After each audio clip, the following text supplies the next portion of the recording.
बोलिए सच्चिदानंद भगवान की। आज हम लोगों के लिए बहुत ही प्रसन्नता का दिन है कि हमारे अखाड़े में एक और महामंडलेश्वर, एक युवा सन्यासी के रूप में हम लोगों ने जिनको महामंडलेश्वर बनाया है। अखाड़ों की परंपरा किस प्रकार से हमको उनकी मर्यादा का पालन करना है, ये आचार्य समझाते हैं। तो आज मैं मंच पर उपस्थित सभी महापुरुषों को ओम नमो नारायण करते हुए, सबका नाम लूँगा तो बहुत समय हो रहा है। पूरे संसार को इस समय सन्यास की परंपरा से जोड़ करके और सन्यासियों के अंतःकरण में जो ईश्वर का रूप है, जिसका दर्शन करके परमात्मा का दर्शन होता है, इस बात का प्रमाण रामायण देती है कि अब मुझ भाव भरोस हनुमंता और बिन हरि कृपा मिले नहीं संता। तो भगवान की कृपा जिनके ऊपर होती है उन्हीं को संतों का दर्शन होता है।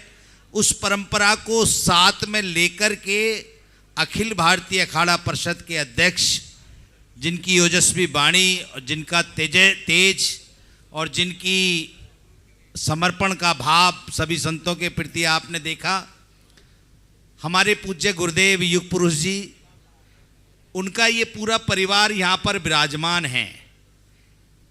उनके उस परिवार के अंतःकरण में, उस परिवार में यदि आप देखेंगे तो वो तो युग पुरुष हैं।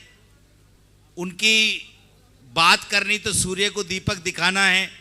उनके परिवार में पद्म भूषण किसी को प्राप्त हुआ तो दीदी माँ को प्राप्त हुआ, और वो पद्म भूषण भारत सरकार ने उस माँ को दिया जिसने संपूर्ण भारत से अनाथ बच्चों को सनाथ कर दिया। ऐसी माता साध्वी ऋतम्बरा, मैं भी उनको माँ ही कहता हूँ, मेरी दीदी माँ है, बड़ी बहन है। 2001 का वो मुझे दृश्य याद है। 2000 में हमने एक अखाड़ा बनाया जिसका नाम था अखंड अखाड़ा, और उस अखाड़े में ये बात चली कि अब महामंडलेश्वर बनना है। मैं उसका साक्षी हूं, और महाराज श्री भी बैठे हैं, ये भी साक्षी हैं। शाश्वतानंद जी महाराज जी हमारे गीता मनीषी वो भी थे। तो जब अखंड अखाड़ा बना तो 13 अखाड़ाओं की बैठक हुई कि 14वां अखाड़ा बन ही नहीं सकता, तो बड़ा विवाद हुआ। तो मेरे पूज्य गुरुदेव ने आज्ञा दी कि अब आप जाकर के 13 अखाड़ों में सम्मिलित होइए और महामंडलेश्वर बनिए। तो उस परंपरा में सबसे पहले 2001 में मैं महामंडलेश्वर बना, और 2010 में उसी परंपरा में हरिद्वार कुंभ में 7 महामंडलेश्वर हमारे गुरु भाई एक साथ बने। आज उसी परंपरा में 27 महामंडलेश्वर, जैसा हमारे पूज्य गुरु भाई जी ने अभी कहा, हो गए। परंतु दीदी माँ कुछ समय का इंतजार कर लो। 108 के साथ साथ ना आप देखना कि पंचायती अखाड़ा श्री निरंजनी युग पुरुष जी का अखाड़ा है, और युग पुरुष जी का पूरा ग्रुप पंचायती अखाड़ा श्री निरंजनी का अखाड़ा है। तो आज ये जो बेटियां बैठी हैं, प्रत्येक बेटी के अंदर साध्वी ऋतम्बरा जी ने भगवती को जागृत किया है। और जब भगवती जागृत हो जाती है तो वहाँ पर वात्सल्य के साथ साथ जब देश पर कोई विपदा आती है, धर्म पर कोई विपदा आती है, तो वहाँ काली भी जागृत होती है। तो मैं यही कहूँगा नव युवक महामंडलेश्वर जी को कि मंडलेश्वर जी, अखाड़ों की परंपरा है, विनम्रता हमारा आभूषण है, सरलता हमारा आभूषण है।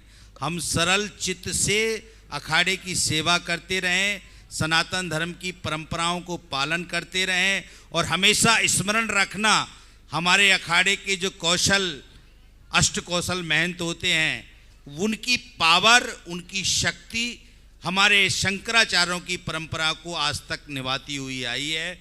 800 सदी में जब शंकराचार्य जी ने अखाड़े बनाए, चाहे मुसलमानों का राज रहा, चाहे अंग्रेजों का राज रहा, परंतु उस परंपरा को कोई तोड़ नहीं पाया। तो आज भी मैं उन लोगों को कहना चाहूँगा कि अखाड़े सर्वोपरि हैं, उनकी परंपरा सर्वोपरि है।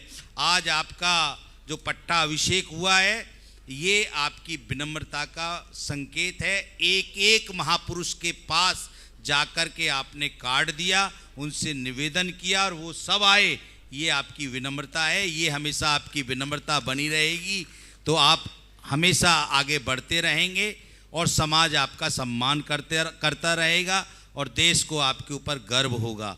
और ये जो युग पुरुष जी का परिवार है ये भी आपको महामंडलेश्वर बना करके गर्वान्वित होगा।